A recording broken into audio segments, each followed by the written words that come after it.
Came home to find all her things gone. Found my soulmate. I'm done with this boring marriage, the note from my wife said. I stayed silent. Then 48 hours later, her frantic calls blew my phone as reality finally hit her. Hey Reddit. So my wife thought she had the perfect exit strategy, but ended up completely screwing herself instead due to her miscalculations. Buckle up, this one's wild. So I, 31 male, came home early from this livestock auction in Denver mid-October. The event was supposed to run through the weekend, but prices were trash and barely any quality stock was moving. Decided to bail early Thursday afternoon, thinking I'd surprise my wife Vicky, 29 female, with dinner at this fancy steakhouse she'd been dropping hints about for months. We desperately needed the time together. Married for 5 years, together for almost 8, things had definitely shifted between us lately. Not like openly hostile or anything, just different. That subtle change when someone's heart isn't in it anymore, but they're going through the motions. The minute I pulled up our long gravel driveway, something felt off. Her car was there, but no lights were on despite the early evening shadows stretching across our property. Our Australian shepherd, Tucker, didn't come running out to greet me like he always did. I stepped inside our place, and it was way too quiet. Our farmhouse was never silent. Vicky always had some home renovation show playing, or her favorite country playlist, or was FaceTiming loudly with her friends. But this was cemetery quiet. Called her name twice. Nothing. Started walking through our house. A renovated 1920s farmhouse on this 15-acre ranch we'd bought 3 years ago when land outside the city was still reasonably priced. First thing I noticed was her favorite designer jacket missing from the antique coat rack by the door, the one I'd saved up 3 months to buy her last Christmas. Then her riding boots gone. The key hook where her personalized keychain usually dangled was empty. As I made my way upstairs, each step on our creaky pine floors felt heavier than the last. Our bedroom closet was half empty, hangers askew like someone had grabbed armfuls of clothes in a hurry. All her designer outfits gone. Her expensive makeup vanished from the bathroom counter we'd just installed last month. Her nightstand was cleared of the romance novels she devoured weekly. Then I spotted it. A note on our kitchen island, written in her perfect cursive handwriting on the personalized stationery her mother had given her. Found someone who really gets me? He's my soulmate. This boring marriage isn't working anymore. Moved in with him. Lawyer will contact you about divorce stuff. Just like that. 5 years of marriage ended with a hastily scribbled note. No explanation, no apology. Nothing but cold dismissal like I was some random guy she'd met at a bar. The strangest part? I didn't explode. Should have been punching walls, calling her nonstop, something dramatic. Instead, I sat at our reclaimed wood kitchen table, feeling oddly calm, and called my attorney. Then my older brother Mike. Deep down, I think I'd been preparing for this moment for months without admitting it to myself. The changes in Vicky had been subtle but consistent. It started when she befriended Stacy, her new co-worker at the real estate office. Stacy, the walking midlife crisis wrapped in Lululemon. 2 divorces, 3 sugar daddies, and 1 fake business. If bad influence was a person, it'd be her. She drove a leased Mercedes she couldn't afford, and constantly posted those inspirational quotes about leveling up and knowing your worth on social media. Within weeks of their friendship, Vicky changed her hair from natural brown to freaking platinum with pink streaks, overhauled her wardrobe, and started talking about how we needed to upgrade our lifestyle. Suddenly, my wife was spending $400 on Botox, buying designer purses I'd never heard of, and coming home after midnight from girls' nights, smelling like she'd doused herself in perfume. She'd started making mysterious weekend work trips to show properties that never seemed to result in actual sales. I once checked her calendar out of curiosity. 3 showings at luxury condos, all with Stacy tagged as backup agent, except the office didn't know anything about those listings. And apparently, backup agent also means drinks and spa selfies. Our intimacy vanished completely. If I tried to kiss her, she'd turn her cheek. Any attempt at romance was met with excuses about headaches or being tired. Then came the comments about our boring rural lifestyle, how we never did anything exciting, how her friends lived in luxury condos while she was stuck playing farmer on our ranch. My buddy once told me, if her best friend's a wreck, she's just on a delay. I should have listened. Stacy was the warning label and I ignored it. Meanwhile, I was working 60-hour weeks managing livestock auctions across 3 states, coming home to feed horses, fix fencing, and maintain our property while she was networking at upscale bars with Stacy and her divorced friends. I even took on extra weekend auctions to save for the kitchen renovation she'd been begging for. Finished it last month. Apparently not enough to keep her interested. Mike arrived 45 minutes after I called, despite living an hour away. Brought a stack of pizzas, even though food was the last thing on my mind. He's 5 years older, settled with twins and a steady construction business. Always been the steady one watching out for me. He examined the note silently, then offered to go find her. The protective big brother is ready to cause a scene. I shook my head. We sat on the wraparound porch talking until nearly midnight, him distracting me with stories about his kid's latest soccer tournament and problems with a subcontractor. When he finally left, promising to return tomorrow, I wandered through our dark house, looking at all the photos still hanging on the walls, hiking in Colorado, ziplining in Mexico for her birthday, standing proudly in front of this house the day we closed on it. Memories that now seemed like scenes from someone else's life. Tucker finally emerged from wherever he'd been hiding and pressed against my leg, sensing something was wrong. I scratched behind his ears, grateful for the company. She pulled away in small ways that stacked up. Late nights out, dodging affection with excuses, headaches, exhaustion. I kept reaching for something that wasn't there anymore. Turns out I was sleeping next to a stranger with a 5-year exit plan. My lawyer, Dan, is this former rodeo champion who rode with my dad back in the 90s. He transitioned to real estate law after a bad fall broke his pelvis and helped us purchase our ranch, 15 acres with a renovated farmhouse about 30 minutes outside the city limits. We nabbed it for $380,000, which was an absolute steal even 3 years ago. Property values in our county have nearly doubled since 4 major tech companies started building campuses nearby, bringing in waves of California transplants with cash to burn. I drove to Dan's office first thing Friday morning, skipping the auction wrap-up I was supposed to attend. His office exists in a time capsule, weathered cowhide chairs with brass tack details, faded photos of him on legendary bulls at the '92 National Finals Rodeo, a mounted 12-point buck he got on his 50th birthday hunt. The place smells like leather conditioner, coffee, and old paperwork. Dan was surprised to see me before our scheduled meeting about some auction paperwork. I explained everything: the note, the missing clothes, the complete blind side of it all. Told him I needed to protect the ranch. He nodded and pulled up our property documents. After several minutes of searching through county records, his expression shifted dramatically. "Well, I'll be damned," he muttered. "According to the records, I was the sole owner of the entire property. Vicky's name wasn't on the deed at all. Not as co-owner, not even on a rider. I couldn't believe it. We bought it together and used money from both our accounts for the down payment. We'd pooled our savings. $42,000 from me, $28,000 from her, for the 20% down to avoid PMI." And Dan checked 3 separate databases, pulling up digital copies of the final documents. Everything was in my name only. The deed, the mortgage, the mineral rights, everything. My signature was the only one that appeared on any binding document. It made no sense until Dan pointed out that as a real estate agent, Vicky would have known exactly what she was doing. She guided the paperwork exactly where she wanted it to go. The question was why she deliberately kept her name off a valuable asset. But that wasn't all. Dan found she owned another property in her name only, a lakefront cabin purchased approximately 2 years ago for $175,000. My stomach dropped. 2 years ago, we were in the middle of renovating our master bathroom and upgrading the horse stables. We'd been eating microwaved food for some weeks to save on materials. Where had she gotten that kind of money? And how had she hidden an entire property purchase?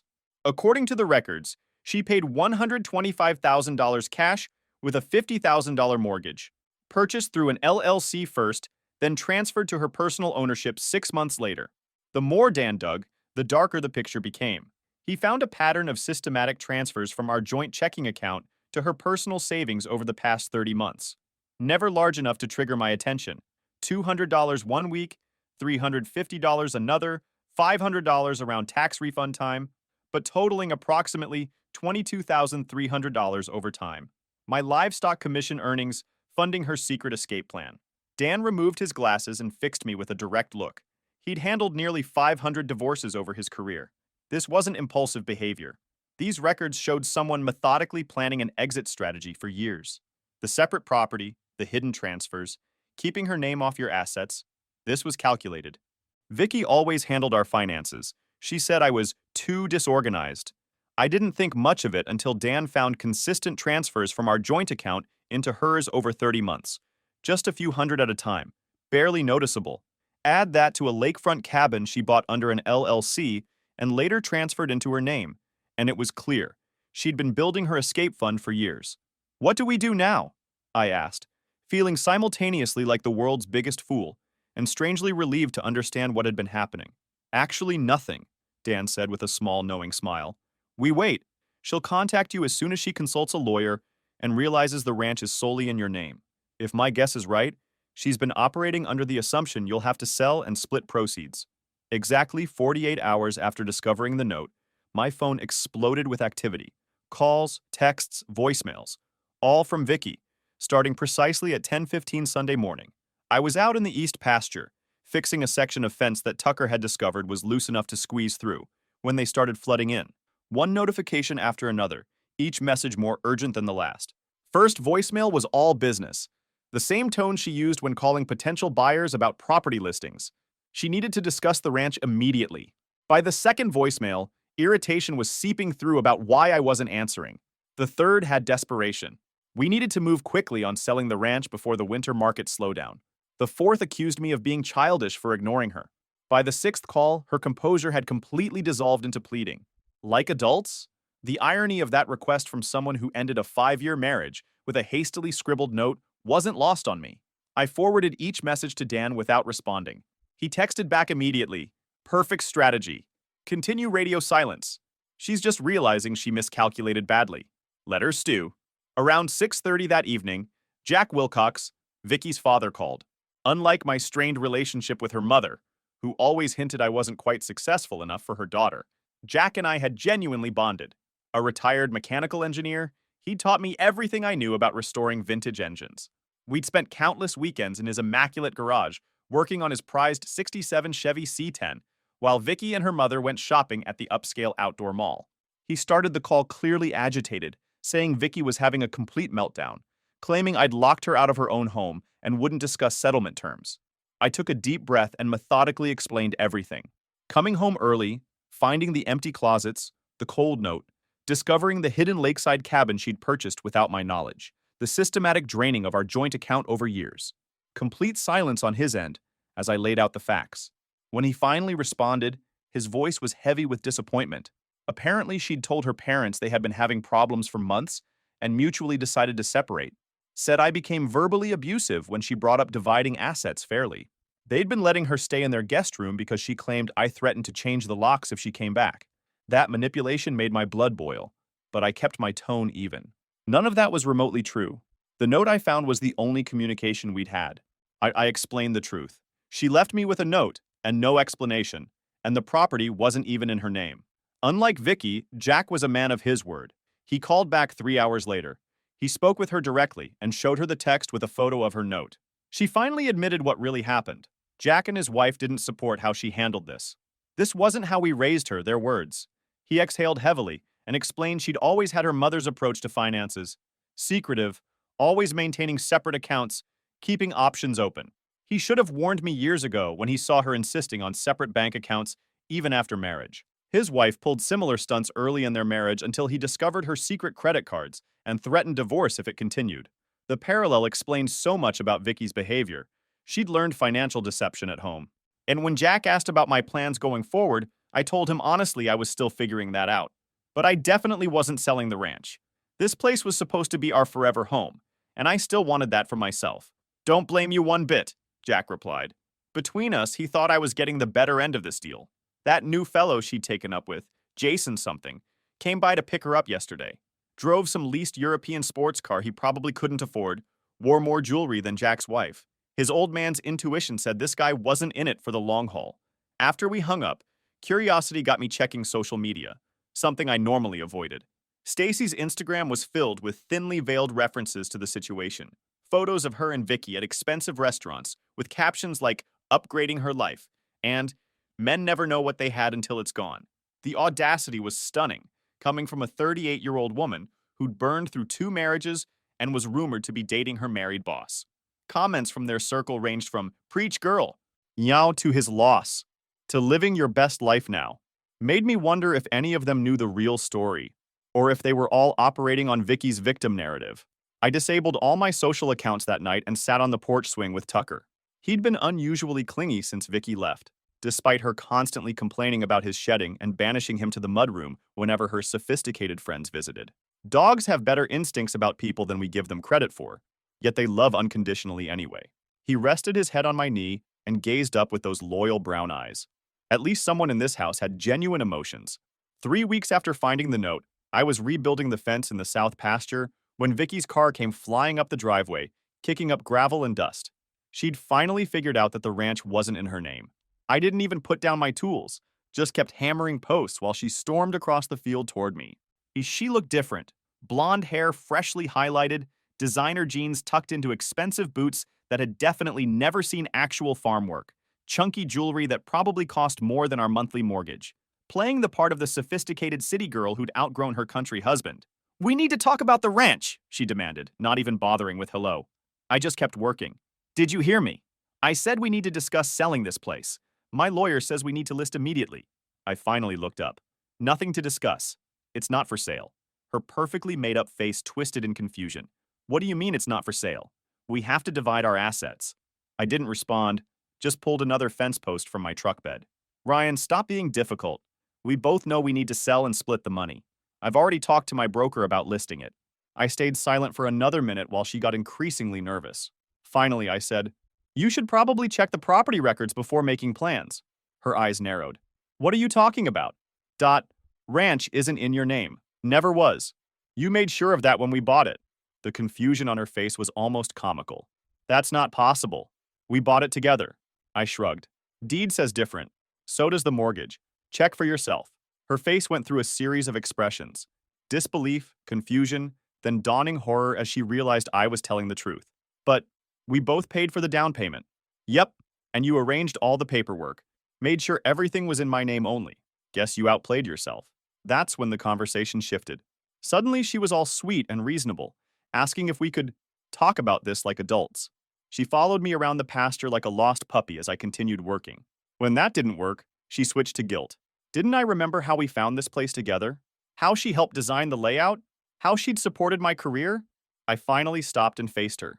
"You mean like how you supported me by stealing $22,000 from our joint account? Or by secretly buying a lakefront cabin while I was eating ramen to save for our renovations?" Her eyes widened with that deer in headlights look. "Busted!"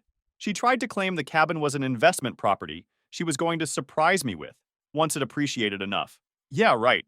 Asked her if that's why she hid all the paperwork and claimed the withdrawals from our joint account were an investment? Her eyes snapped back to mine.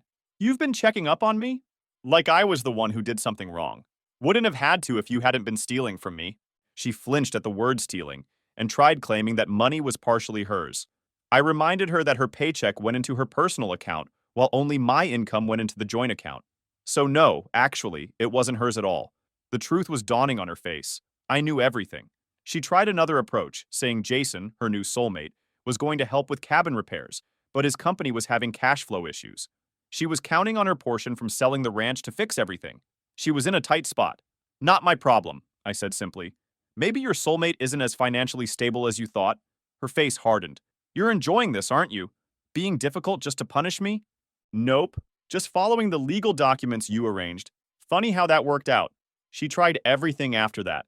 Said I was being vindictive, brought up how she found this place, and designed the kitchen renovation. She even had the nerve to say she deserved compensation for putting up with living so far from the city.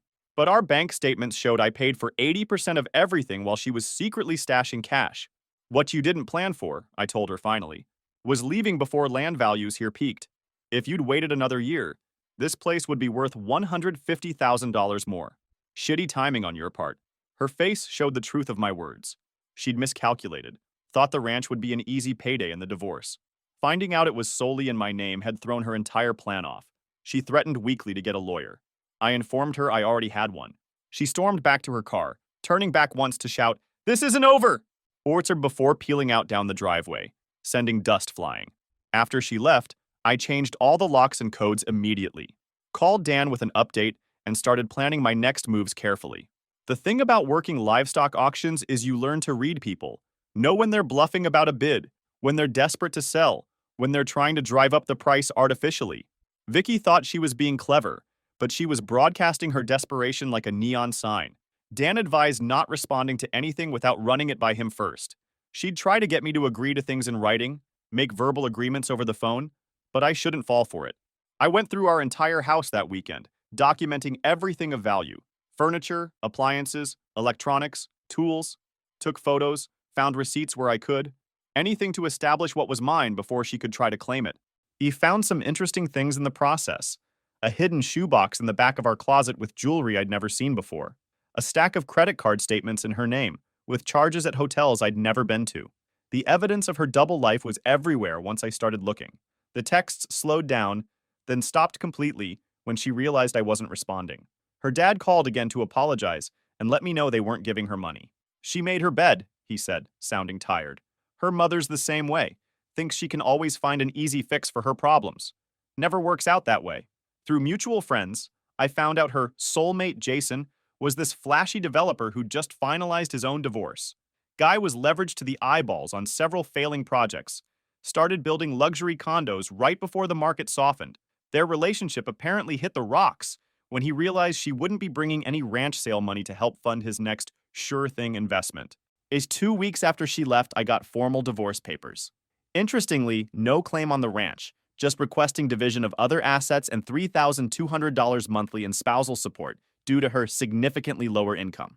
My lawyer laughed at that one. We had records showing she made almost as much as me, but hidden most of it. While sorting through old files in our home office, I found something interesting. Her loan application for the cabin listed an income 40% higher than what she reported on our taxes. Tax fraud is no joke. I kept that info in my back pocket, just in case. Dan suggested we use it as leverage if needed, but otherwise hold off. Sometimes the best revenge is just letting someone self-destruct, he said. From what you're telling me, she and this developer boyfriend are headed that way with or without your help. Instead of fighting over small stuff, I agreed to let her have the furniture she wanted and even our newer SUV. Dan thought I was being too generous, but I was playing the long game. I wanted the divorce finalized quickly, with minimal drama. Fighting over couches and cars would just drag things out. My brother Mike wasn't convinced when I told him my strategy. Felt like I was letting her win. I explained I was keeping what mattered. The ranch, my retirement accounts, my tools and equipment.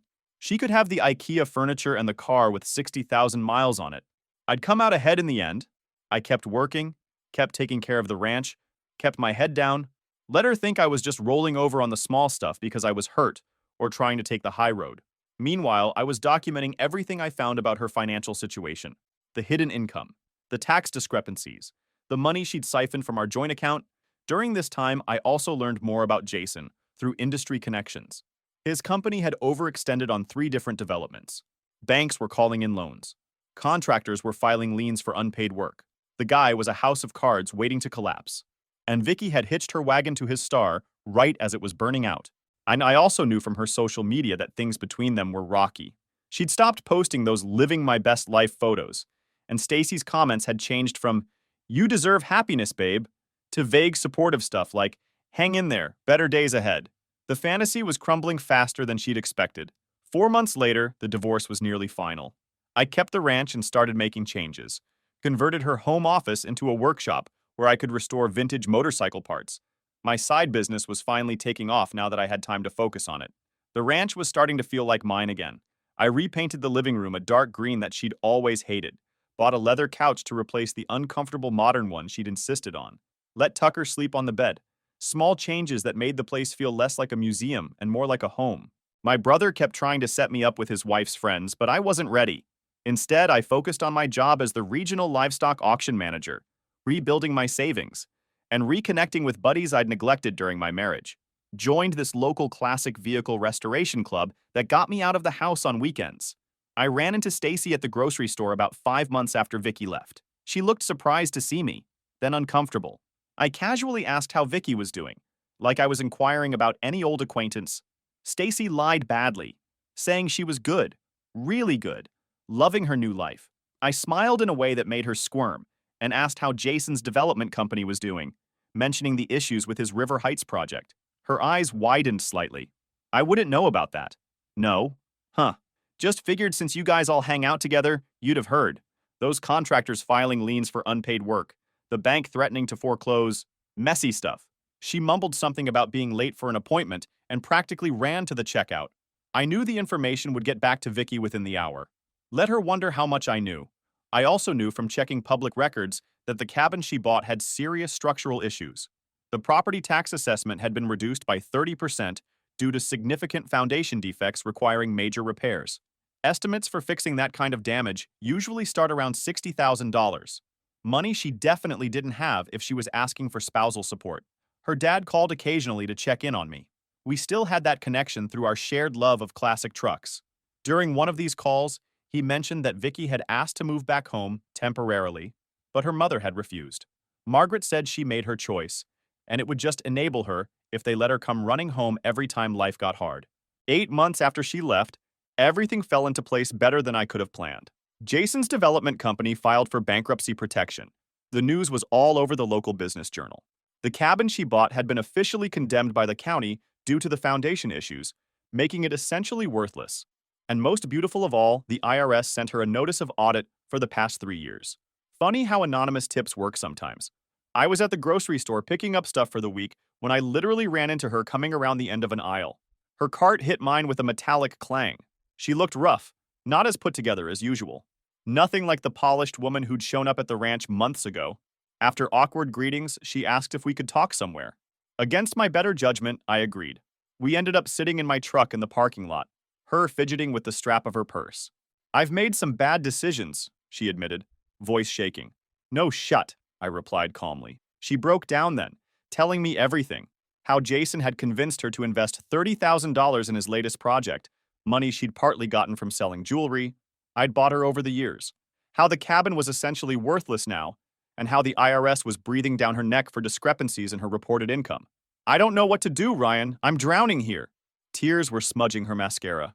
I just sat there, letting the silence fill the cab of my truck. Part of me felt satisfaction seeing her like this, karma coming full circle. But another part, the part that had loved her for 8 years, felt hollow. This wasn't a victory, just a sad ending to what I'd thought was a good story. Finally, she whispered, asking if I could help her.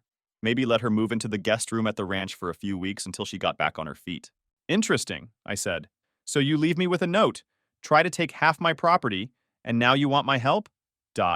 She claimed she was desperate. Her parents wouldn't even talk to her anymore. Jason and she broke up weeks ago. Stacy's ghosting her since she can't afford to go out anymore. I was the only person who might understand. Understand what? Being lied to? Having money stolen from me? Finding out my marriage was basically a long con? It wasn't like that, she protested weakly. At least not at first. I really did love you. Just not enough to be honest with me. I pulled out a folder I happened to have in my truck and handed it to her. Inside was every document I'd collected.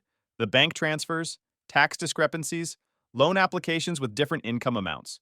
And her face went white when she realized I was the one who triggered the IRS audit. She begged me not to send anything else, saying she'd lose everything, her license, possibly face charges. Should have thought about that before taking $22,000 from our account. "What do you want?" she asked, defeated. "Nothing.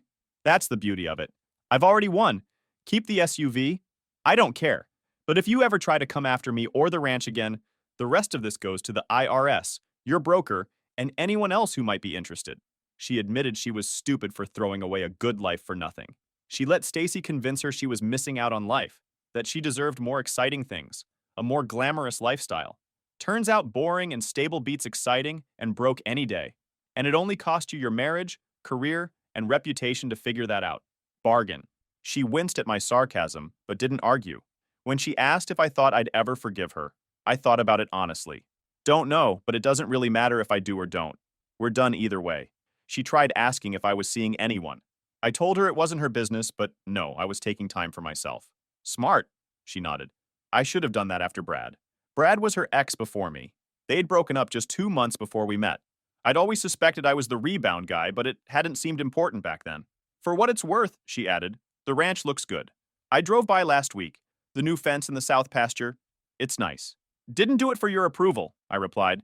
"Did it because it needed doing." The final divorce papers were signed the next week. No alimony, no claims on anything of mine. Her lawyer looked relieved to be done with the whole thing. The last I heard, she had to sell her cabin at a massive loss, lost her real estate license temporarily due to the tax issues, and moved back in with her parents at 29. Her dad confirmed it when we met up to work on his truck the following month. "She's humbled," he told me, handing me a wrench. "Never thought I'd see the day." "People change when they have to," I said. The truth was, I was better. The ranch was thriving.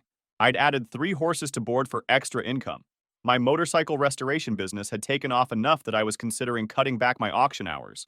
The ranch is peaceful now, no drama, just me, Tucker, and the horses, and occasionally inviting friends for dinner. It's not the life I thought I'd have, but it's a good one. Turns out sometimes the worst things that happen to you lead to the best places you can go. And sometimes the trash does really take itself out.